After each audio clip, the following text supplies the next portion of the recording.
Hey, it's Drybear. And this time, 2 weeks have come and went. It's time to check in on our tank rankings for week 13 of Dragonflight. If you found value in the video, leave a like down below. It helps me out tremendously. Subscribe for more gaming content. And as always, come by my live stream, twitch.tv/Drybear. We're live every single day. And we'll start like we always do by checking in on 2 weeks ago. So I was debating on whether or not to include this data because usually we look at the last week before we jump into the current week of data. But I think it could be interesting just for once to check in on a 2-week gap rather than a 1-week gap to see if there's any major drastic changes to what we're seeing in the stats. So this that you see on screen is the end of week performance for tanks at the 95th percentile off Warcraft logs for week 11. And what we're gonna look at today is week 13. So 2 weeks later, what has changed? And bam, here we are with week 13 of the tanks. And I think my sentiment overall is going to be similar to what it's been in previous weeks in that I think the tanks are probably in the best spot relative to all roles.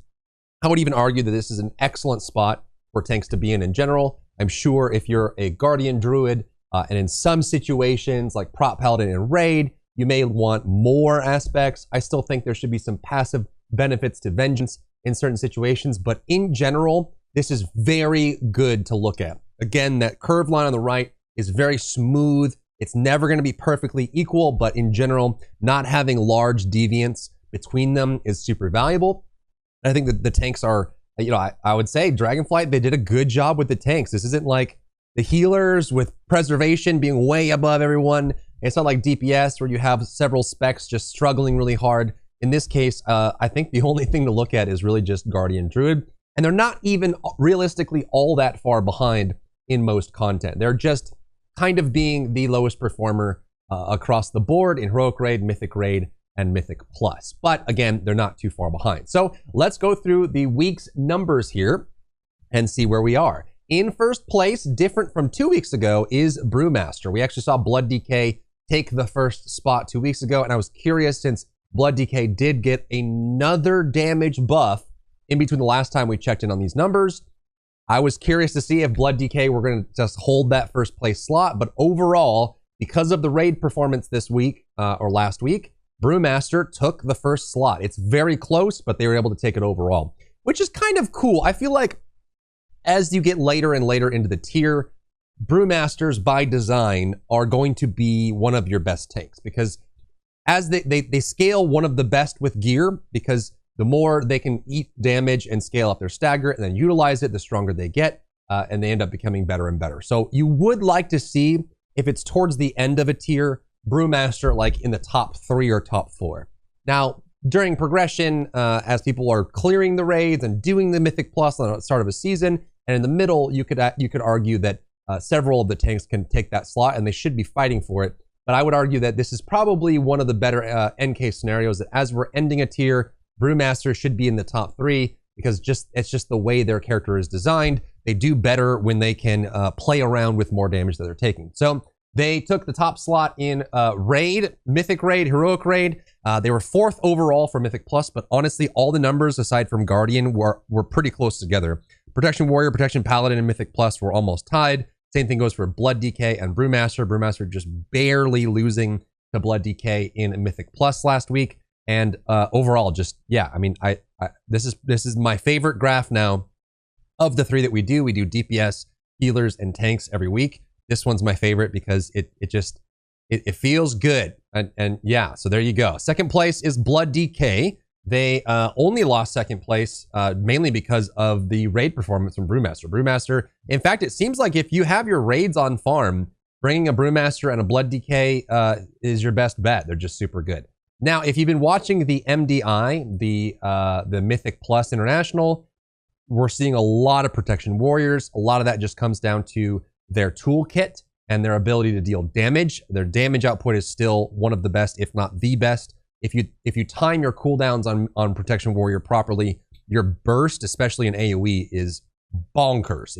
It's nuts. It's kind of crazy. So they will be taking the 3rd place slot overall for tanks this week. Right underneath Blood DK and Brewmaster. Though, to be fair, they have dropped. I mean, they were easily the best tank in the game for probably the first 10 weeks of the expansion. Season 1, Dragonflight, Protection Warrior was by far, hands down, the best tank. They received some nerfs, and we'll see where things end up in next week for 10.0.7, since we're finally getting that update. But yeah, they were able to kind of balance that out, and they're actually kind of, they're kind of moving down closer to Vengeance and Prop Paladin. Prop Paladin getting the biggest changes coming in 10.0.7, so I'm excited to see what happens to them. Vengeance Demon Hunter is about average relative to the tanks. I mean, they're not, super standout, but they're not that far behind either. Like, they're almost tied with the best tanks. They're not towards the bottom, and there's no major variance there either. They're keeping up. In Mythic Raid, they actually outperform Protection Warriors slightly this week, which is pretty huge. That's awesome. If you're going to outperform anyone, outperforming Protection Warriors even after the nerf is a huge accomplishment. And then in Mythic Plus, they actually had one of their weaker weeks.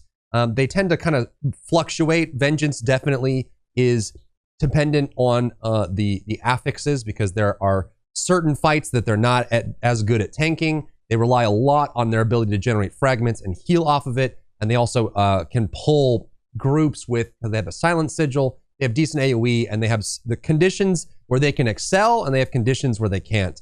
And that you're just going to see them fluctuate a lot based on what affixes is the week, whether it's tyrannical or fortified. We've seen Vengeance go up and down, but in general, they're still kind of in that group, that data cluster that we see for the rest of the tanks for Mythic Plus. So that's going to be them in the 4th slot. And then in 5th is Protection Paladin.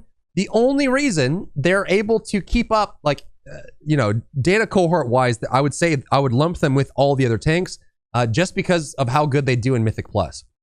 Their raid performance, based on the stats here, I would actually hope that they would get a little bit of love. And we know in 10.0.7, a whole bunch about them is changing. It's hard to predict exactly where they're going to end up after the patch, but I would say that, it's enough that, it's going to be different. Hopefully it's a lot better. There's some cool stuff. I like the changes in the class tree and the spec tree for protection. So we'll see where that goes next. And they got some nice cleanups. It's going to be easier to play. The Dusk and Dawn changes, I think, are really nice for protection specifically. So there's just some really cool stuff going on for Protection Paladin, and we'll see where they end up after the patch. And lastly, the Pobre Bear. The poor bear is Guardian Druid. I would say Guardian Druid, even though they are one of the simplest tanks in the game, they're very straightforward to play. They are probably one of the more intense specs to play in tanking, especially in hard content, because every cooldown that you use matters, and the damage windows matter, and your self-healing matters. It's really important that you don't overheal with yourself as Guardian, and you want to make sure that you are planning out your Iron Fur to be at the right number when you need it, that you're using your cooldowns properly. You're keeping your bark skin down, you're keeping your survival instincts down, and then you're using your big, like, incarns and stuff like that. Or if you're running rage, you use rage at the right time. It's almost like what Protection Paladin was before the changes. Like, I would say, like, preseason and start of season 1, Guardian Druid is where Protection Paladin was, in that they live and die by their cooldowns. If you mess it up, you can be really squishy. If you do it right, you're doing amazing. And I know there's a lot of people out there that know Guardian Druids that do well. There's Guardian Druids clearing all the best content in the game. But, if you mistime those things, their natural tankiness definitely has taken a hit. So we'll see where they end up in 10.0.7 coming in on Tuesday. So that's pretty cool. That's where we're at for the tanks of the week. Again, this is my favorite graph. This is very close, very balanced. There's still some points where you'd want to improve, but improvements are always part of the game, You want to have that. And I think in general, tanks are doing pretty good. So let me know what you think down below in the comments. As always, stop by my live stream. If you haven't come by yet, I'm gonna, one day you're gonna leave your house and there's gonna be a bucket of barbecue sauce over your door, and it's gonna land on you, and you're gonna be on your way to work and you're gonna get sticky. If you enjoyed yourself today, leave a like down below. You can support me and my work on Patreon and view Patreon exclusive content, link in the description. Thank you so much for tuning in, and I'll see you in the next one.